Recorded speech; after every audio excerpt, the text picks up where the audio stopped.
What attracted me to this series from the outset was that it was an opportunity to explore and revisit and explore Trevor in entirely different circumstances. To explore him free from drugs, to explore him free from criminals, to explore him out of prison, and to explore him pursuing what he has always wanted to do since he was a child, acting. What attracted me to this project was the chance to work with Destin. I just really, I really respect him as a person. I respect him as an artist.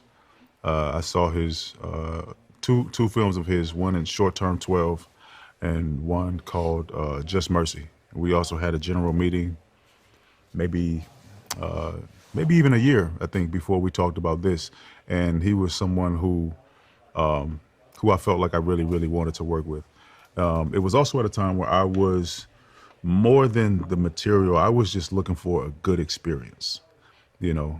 And I felt like a good experience would include the material, but it would also include the people who were invited to come out and play. And that's what I told him that I was looking for. I said, I just really want to have a good time. I want a good experience. And he delivered, you know. He definitely delivered. You ask about the personal resonance because of its location, but I think its location is the box in which we play. And you don't play the box, you play the game within the box. The box itself, the context, like the stage setting, is as you say, Hollywood and Marvel, but within that, it's an entirely human story about friendship, about risk, about danger of discovery, threat of discovery, and search for the genuine self. These are wonderful, universal questions for the audience to be entertained by. But the box, the stage setting, is, just as you say, Marvel and Hollywood, but that really didn't dictate how we approach the material. Yeah. Personally speaking. Sure. Well, what resonated with me about this series was, you know, understanding and remembering what it's like to be an actor who just needed a break. Simon says to his agent Janelle, he says, "I just need you to believe in me."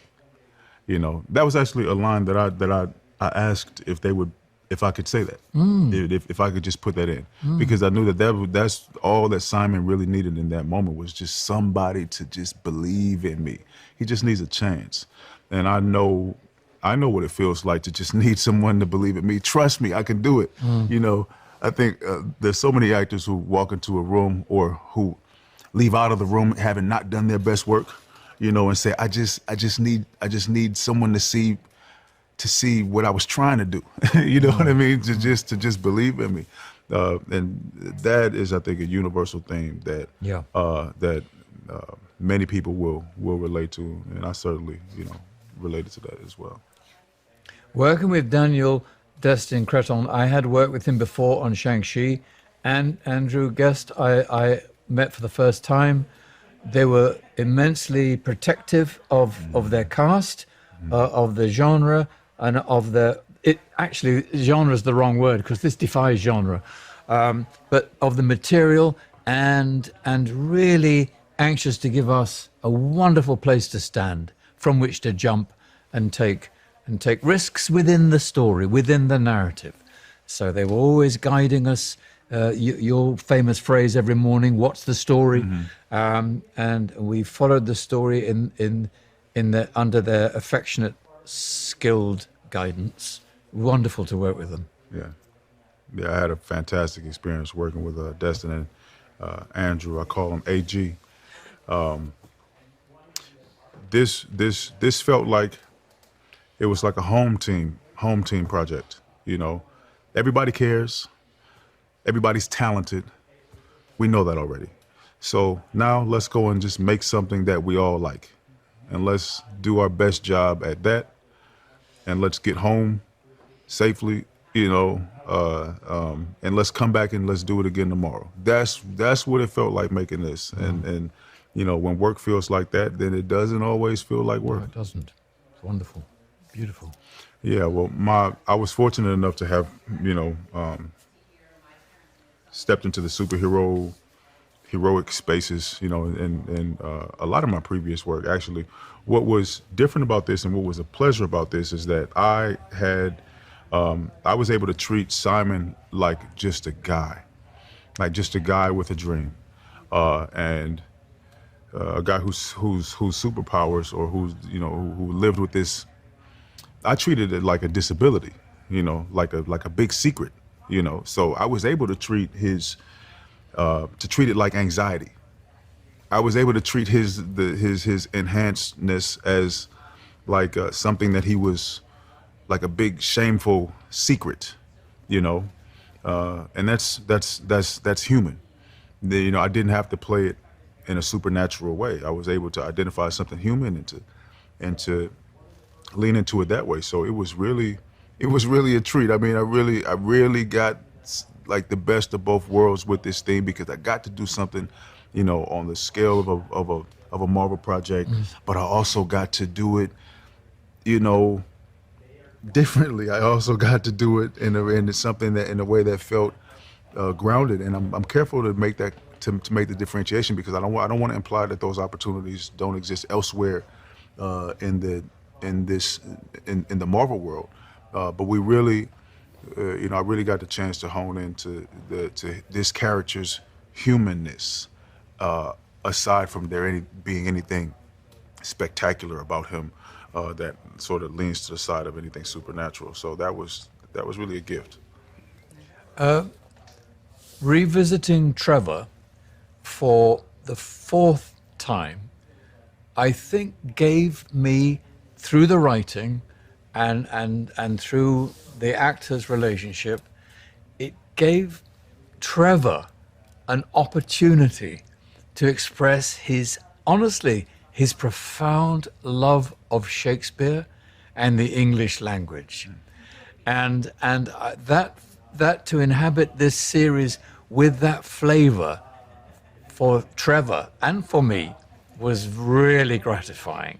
There's not a lot of Shakespeare in Iron Man 3, nor in All Hail the King, nor in Shang-Chi, but it was allowed to creep in quite strongly, and often opportunities for Trevor to quote Shakespeare as part of handing on something about acting to a colleague. It's about handing on, and it was a wonderful thing to hand on to Yahya / Simon through Trevor / Ben. I don't know whether I hope that fans will take anything away from the series other than sparking some thought in their head that they wouldn't be sparked if they didn't see the series. I think this series is going to ignite all kinds of sparks, just to stimulate and entertain. Yeah. What do I hope fans and viewers take away from the series? Honestly, I haven't gotten that far yet, but I hope that they watch. Okay, this show had a pretty unique origin story for Marvel. It all really began with Destin shooting Shang-Chi with Sir Ben and loving the process of working with him and loving this character, Trevor Slattery, and turning to the producer on that movie and saying, what if we did a show, it was kind of a joke, what if we do a show where Trevor goes back to Hollywood? And they both kind of got excited about that idea for a while. And it was still kind of a joke, but then they started getting more and more serious and started talking to people over at Marvel and learned that there was a competing project, that Stephen Broussard and Brian Gay were planning on doing a Wonder Man series set in the entertainment industry. And they felt like they couldn't do two of those shows. And at a certain point, they were like, maybe it's the same show. So that's when I got involved. Destin was involved, Sir Ben was involved. We knew there was this Simon Williams character, but we didn't know who or what he was going to be like. Did he have superpowers? Did he get superpowers? Maybe he never gets superpowers. They wanted to do a show that felt different and was about the entertainment industry. The series does tie in and hopefully feels like it shares DNA with the spirit of the MCU, but it requires no homework. This is a show where if you haven't seen the last few shows or movies, don't feel like you can't enter into the show. And even if you're somebody who never felt like you had a place in the MCU, you might be able to watch the show and not feel alienated whatsoever. We have Trevor does exist in other projects, but if you've never met him before, you will meet him anew here, and he can exist to you brand spanking new. And the Department of Damage Control also connects, but in a way that shouldn't require any homework. Well, the thing about Simon Williams is he's a complicated man in the MCU comic books. He's not really a man. He's been killed, he's been brought back as ions, he's given his brain waves to Vision, he's had a lot going on. And that's a lot to take on. And when we were thinking about what was unique about Simon and what was unique about this show, it felt like an opportunity to actually make a show about being a struggling actor more than anything. And that is also part of Simon Williams. And some of Simon Williams' most iconic looks have found their way into our show because this guy has some good taste. So we tried to incorporate some of that, and hopefully the people who love Wonder Man from the comics will find something to love in this show as well. It was an incredible opportunity to work with Sir Ben Kingsley and Yahya Abdul-Mateen. I'll start with Sir Ben because he was on the project first. We got to first of all, I had to pitch him the series, which was incredibly intimidating. And then I got to start talking to him just about Trevor in general, because he's lived with this character for 13 years. So he knows what Trevor's relationship with his mother was like and why Trevor fell in love with acting. Sir Ben, you may not be surprised to learn, has a lot to say about acting in general and why it's special to him and what's unique about it. And all those things, as those conversations went on, I was like, I want to put that in the show. I want to put that line in the show. The story about connecting to the script when he's trying to think about his role playing Macbeth, and he's thinking about Hamlet. There's a line about the play within the play and holding a mirror up to nature. That is Sir Ben telling me about an experience he had when he was performing not on Broadway, but performing Shakespeare. So that was unbelievably inspiring and so wonderful, truly unparalleled. Then you have Yahya, who is, I can't think of another actor who has the looks, who looks like a superhero, but has the soul of an artist, who has the talent to go toe to toe with Sir Ben as a performer.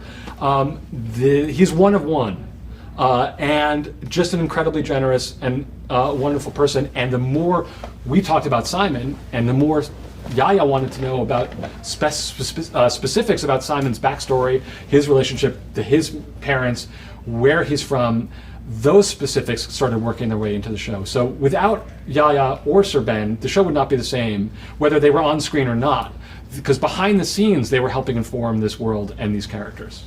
Earlier, but yeah, I'll explain again. But one of the things on the page, I had to make some choices about who Simon Williams was before we knew who we would cast. But from conception, he was a gifted artist who got in his own way, was an overthinker, a little difficult to deal with, and kind of a narcissist.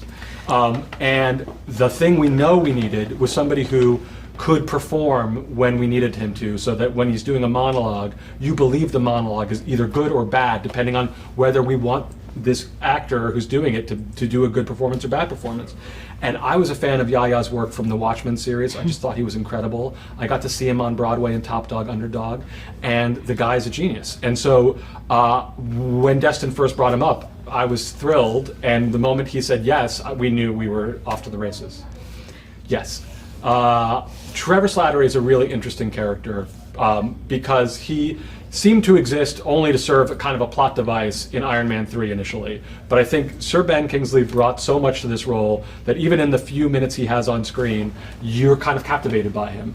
And then Destin got to use him again in Shang-Chi, and he got to see a whole other side of Trevor. But at his heart, he's this character kind of like a Chauncey Gardner or a Zelig or a Forrest Gump who gets caught up in things bigger than himself and seems like a victim of circumstance. And to me, when we got to this series, it was an opportunity to kind of dig in and drill down on that idea a little bit. He comes in thinking, oh, I've been mixed up with the good guys now, so I'm kind of redeemed. I'm ready to act again. But he hasn't really done any work. And throughout the course of this season of this episode, this show, you see this character realize that he hasn't ever made the choices or taken the action that he needs to do for others, and that he makes a sacrifice because he cares so much about Simon, that he kind of redeems himself finally by the end of this season in a way that I don't think he's been redeemed before. No. I hope viewers and audiences will see the love and care that went into this show on every level. We had an incredible crew who worked for over a year to put this show together. Many of them were so thrilled to be doing an MCU project, but more importantly, we were doing an MCU project about their line of work. It was personal to all of us.